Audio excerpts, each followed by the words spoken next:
I want to ride my bicycle. I want to ride my bike. I want to ride my bicycle.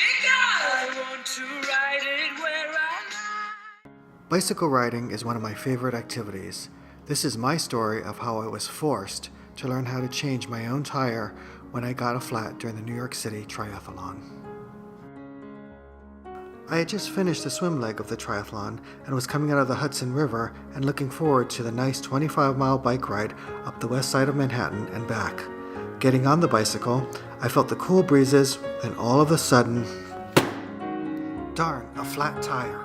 I tried to fix my tire and get back on the road, but since I didn't know how to do it correctly, I ruined my spare tires in the process.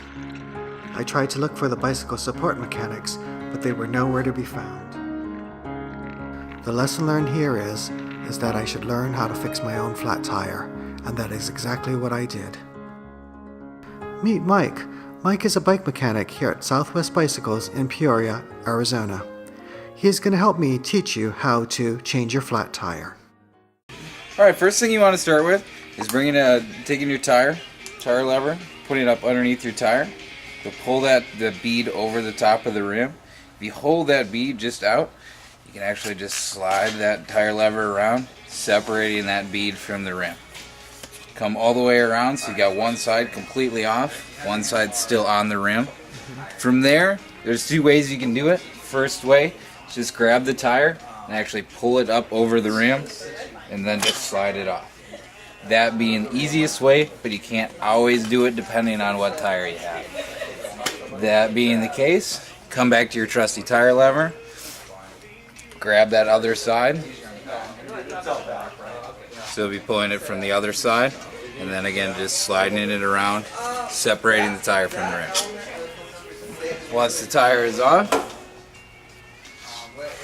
pull your tube out.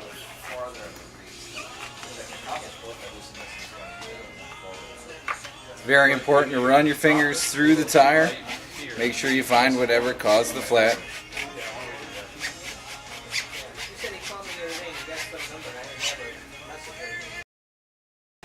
Take your spare tube out of your bag. Helps if you just put a little bit of air into it. You can either do it with your CO2 cartridge or just blowing into the tube work.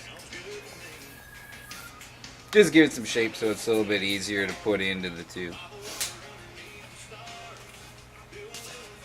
I'll usually line my valve up with the label on the tire. Both makes it aesthetically pleasing as well as easy to find if you need to do it in a hurry. Just going around, putting the tube back up into the tire. If you're using something with a Kevlar bead at that point, it may be easier to put the tire onto the rim first and then put the tire in. But since we're using a wire bead on this one, it'll be easier just to put the tube in.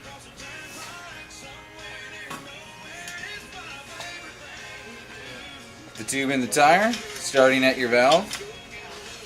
We're just going to reverse our process from the way we took it off. One side on at a time. And you can do that just by springing it all the way around. And at this point, again, you can either do it by hand, pulling it over so you've got one side on the rim and one side off. Or again, with the tire lever, you can come back and do it that same way in reverse. Going back up to the valve on the other side, starting there. Work your way around, just putting that tire back up into the rim until you get to your tight spot.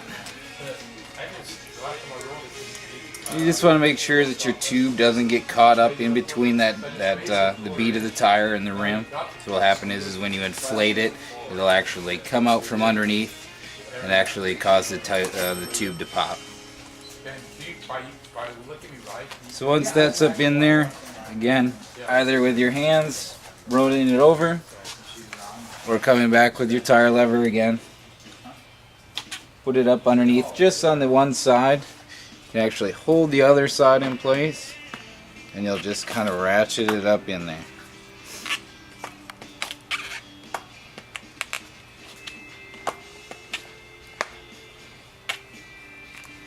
The tighter the tire, the harder this step will be.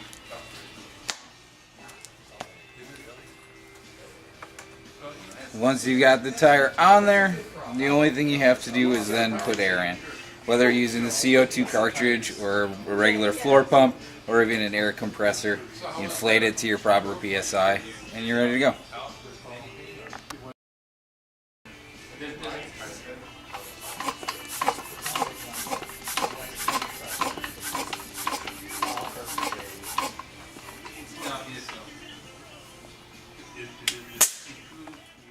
We'll be having more of these bike tutorials in the near future, so please stay tuned.